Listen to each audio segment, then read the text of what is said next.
I mean, it's not going to slow down anytime soon because we finally get to see a Maple on stream. Ooh, I'm excited. A little bit of bias. It is definitely my favorite character to watch in this game and to play as. Yep, so Mentos versus going Maple. That's pretty cool. Okay. That is a nice color scheme. I'm not gonna lie. Might have to cop that. But yeah, Zachial on the other side as Orcane. Definitely gonna be interesting to see how they're able to get out of these combos. So Orcane Maple is such a weird matchup, man. If the Maple touches the Orcane, that Orcane is taken like 90%, right? Yep. His weight mixed with his like very high air friction, which he doesn't really get to go anywhere. You kind of just juggle him and pop him up. That being said, any hit you take as the Maple hurts. Yep. This is Buttons the matchup. Goodness. Hey, nice. Phenomenal parry on those bubbles. For those watching who've never tried to parry bubbles, it can be tricky sometimes. But if you can learn it, it is such a good tool to have in your arsenal. Absolutely. Ooh, nice. Good Lily on plat setup there. Yeah, that Lily is just such a good no-go zone because on these small platforms, it's hard to get up there in order to parry that Lily. True. Got out of there real quick before the down smash. It's like, you know that frame data is coming in any second now. Frame 7, man. God, that is ridiculous. You can sniff it out a mile away. I've tried to stop that with jabs and still lost to it. Oh, nice getting the wrap there with Mentos doing great right now, but the Orcane not slacking. So yeah, go ahead, side B, come on. We're coming back to stage. I got a present for you.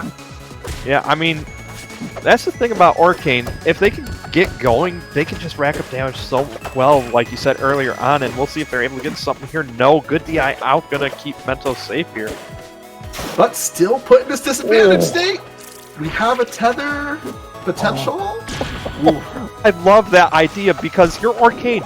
You know you can get back from anywhere on the stage as long as you have that puddle.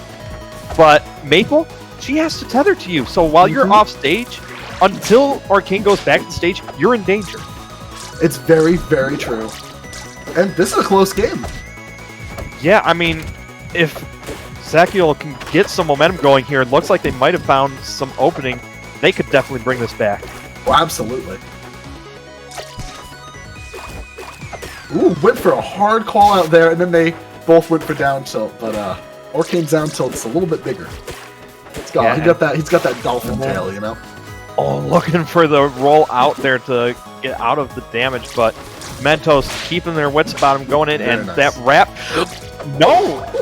Orcane has some high air friction. This is something that you definitely learned the hard way in this matchup. You want to kill him off the top. You want to go for an up smash as soon as you can. Otherwise, that whale will live for freaking ever, man. He has just gotten so close, and the tether up air gonna finally seal it off. There's the kill opening he needed. That was too close for comfort. I'm just gonna say it right now. This is gonna be a good set. Yes, it is. I mean, I've said that about almost every set we've had so far. And you know what? Because it's true. We've had some phenomenal sets, and I can only imagine how the rest of them are gonna go. That's correct. And I mean, Zachial's ability to stay alive in Rivals of Aether. Zachial's ability to stay alive was just phenomenal on that last stock, almost making it to the 200%. See if he can do that again going into Game 2 here as we go to Air Armada. Ooh, this stage is a super interesting one. I personally like it a little more for Maple in this matchup, as taking those kills off the top is pretty easy. And if you do get a fair and they don't have a puddle, that's kind of it. Yeah, I mean, that's a big challenge to deal with, no doubt. But at the same time, Orcane has those ridiculously strong up airs, so if they catch you on those platforms, you better be ready to die. And similar thing, if you spike the Maple, the recovery gets a lot worse when she doesn't have a wall to cling to. Yep. Oh, looking for the fair spike there as Zachial makes his way back to stage. I really like Mentos' use of back air. He seems to have it be one of his primary starters, and I really like that.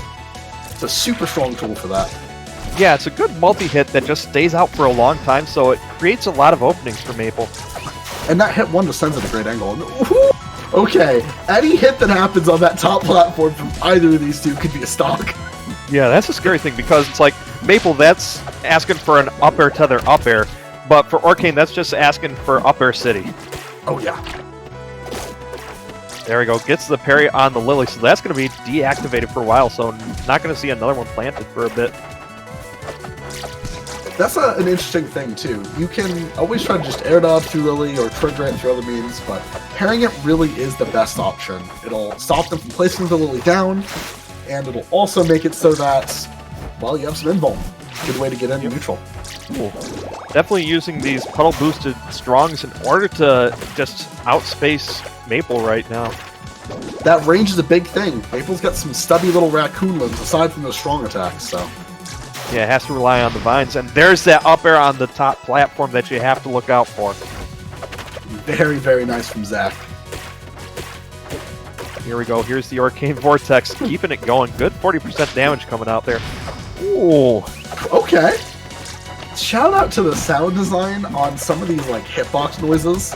Hearing the Orcane splish splash while he's doing the combos is so satisfying. Oh no! How early was that? Hold up. 68. I think the down tilt was at like 68% before the hit. The down tilt was at like 50. I mean, like you said, one hit on those upper platforms and you're dying. Man. Oh, so much fun. Yeah, so Zachial managing to even up the set here, so we're going to be having a game 3 now. Looks like we're going to Spirit Tree. This stage is scary in this matchup for both. You're going to die off the top very early as either character here. You're going to die off the side very early as either character. Maybe Mentos felt like he wasn't getting stocks as early as he wanted. Yeah, it could be. But for Maple, I feel like the big advantage here is the positioning of Lily on those platforms. It's so much easier to combo your opponent into them. Oh, absolutely. Those lower platforms are really nice for setting up some strings.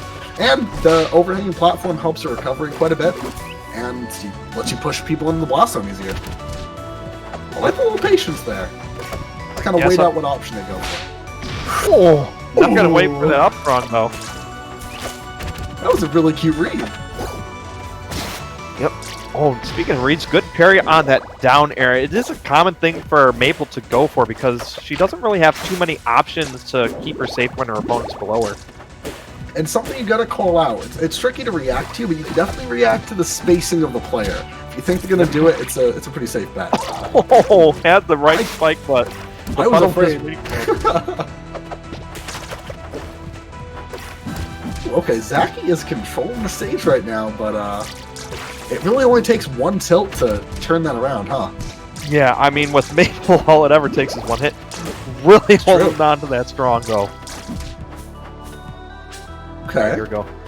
I like how he kind of backed off a bit, just kind of felt out, like, come on, recover. I want to see what you're gonna pick. Oh, here we go.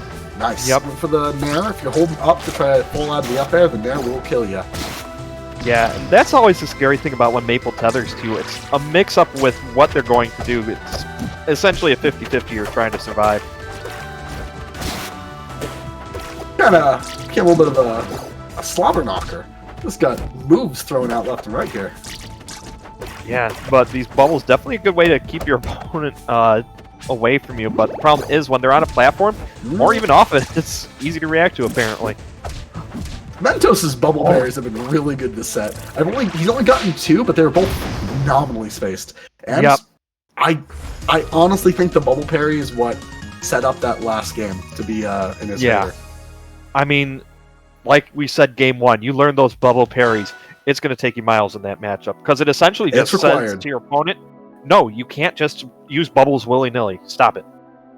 Very, very true. That was a fun set. Oh, absolutely. I mean, we've now we finally gotten got to see every Earth character, even the honorary ones. Ooh, get a little spoiler as what the next set's going to be. This is going to be a fun one. Yeah, I mean, it's going to be a really fun one. Chat's going to be excited on this one. This is one of the Oris I don't like fighting. I'm just going to say that.